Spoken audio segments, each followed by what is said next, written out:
Hi friends, E maths tutorial या YouTube चॅनलवर आपले सर्वांचे हार्दिक स्वागत.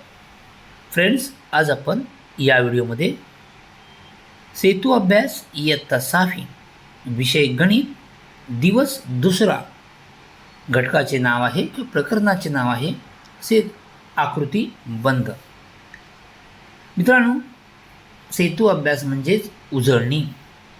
इयत्ता 6वीला राष्ट्रीय शैक्षणिक धोरण म्हणजे NEP 2020च्या प्रमाणे नवीन अभ्यासक्रम आलेला आहे.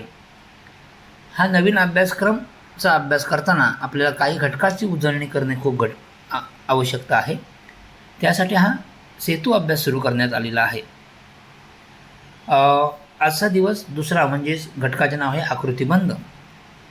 आणि हा व्हिडिओ बघण्या अगोदर आपण जर या चॅनलवर नवीन असाल किंवा चॅनल सबस्क्राईब केलं नसेल तर चॅनल सबस्क्राईब करा. तसेच व्हिडिओ आवडला तर नक्की लाईक करा.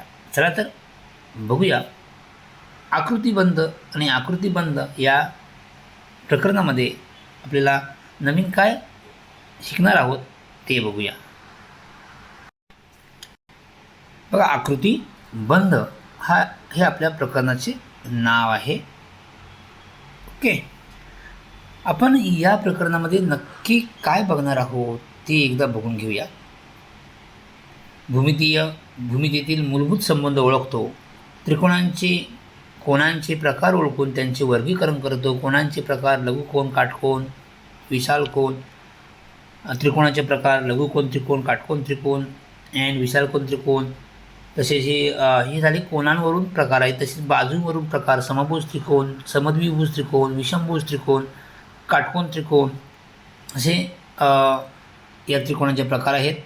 चौकोन व बहुभुजाकृती यांचे घटक ओळखतो आणि त्रिमितीय आकारांचे घटक ओळखतो. म्हणजेच काय, हे विद्यार्थी ओळखतो असं सांगितलं. म्हणजे बघूया आणखी यामध्ये आपल्याला काय करायचं आहे. तुम्ही थोडंसं स्क्रीनमध्ये दिसते ती माहिती सर्व वाचून घ्यायची आहे. आपल्याला यामधून नक्की काय शिकायचे तर हे बघा, टिपक्यांचा उपयोग करून रांगोळीची नक्षी तयार करायची आहे. द्विमितीय आकारांचा उपयोग करून नक्षी तयार करायची आहे. आता द्विमितीय आकार म्हणजे कुठले? द्विमितीय आकार म्हणजेच त्रिकोण, चौकोनाचे प्रकार म्हणजेच काय, आयत, चौरस, समभुज चौकोन, पतंग, हे झाले वर्तुळ. हे सर्व द्विमितीय आकार आहेत. ओके, त्यांचा उपयोग करून आपल्याला नक्षी तयार करायची आहे. बघा, या ठिकाणी आपल्याला काय करायचं आहे तर यामध्ये कुठले गणित सोडवायचे नाही. ते या प्रकरणामध्ये आपण रांगोळी किंवा टिपक्यांच्या सहाय्याने विविध नक्षी तयार करायच्या आहेत. आणि तयार झालेल्या नक्षीकामातून विविध द्विमितीय आकार शोधण्यास सांगावे. जी रांगोळी तयार होईल, नक्षी तयार होईल, त्या द्विमितीय आकार म्हणजे पुन्हा सांगतो, द्विमितीय आकार म्हणजेच त्यामध्ये त्रिकोण असेल, त्यामध्ये आयत असेल, त्यामध्ये चौरस असेल, त्यामध्ये समभुज चौकोन असेल, त्यामध्ये पतंग असेल, हेच वर्तुळ असेल. हे सर्व द्विमितीय आकार आहेत. हे आपल्याला शोधायचे आहेत. आणि सौंदर्य वाढवण्यासाठी त्या आकृती म्हणजे ती रांगोळी छान दिसण्यासाठी त्यामध्ये साहचर्य म्हणजे त्रिकोण आणि म्हणजे कुठलं साहचर्य म्हणजेच काय बघूया आपण.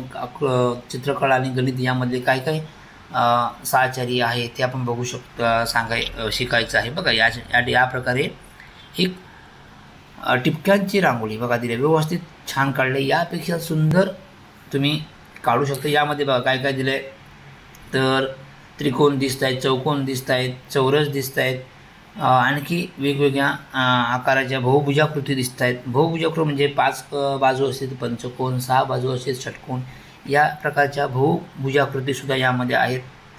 ओके, त्यानंतर पुढचं आहे द्विमितीय आकारांचा उपयोग करून नक्षी तयार करणे. यामध्ये बघा दुसऱ्यामध्ये द्विमितीय आकार आहेत.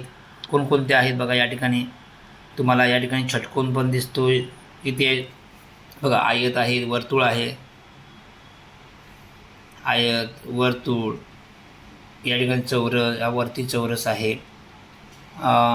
या बाजू किती दिल्या पंचकोन आहे, षटकोन आहे. या प्रकारच्या वेगवेगळ्या आपल्याला भौमितिक द्विमितीय आकार यामध्ये आहेत आणि तुम्ही शोधायचे आहेत. वेगवेगळे द्विमितीय आकार शोधायचे आहेत. कोणकोणते आहेत? आयत आहे, चौरस आहे, वर्तुळ आहे, त्रिकोण आहे.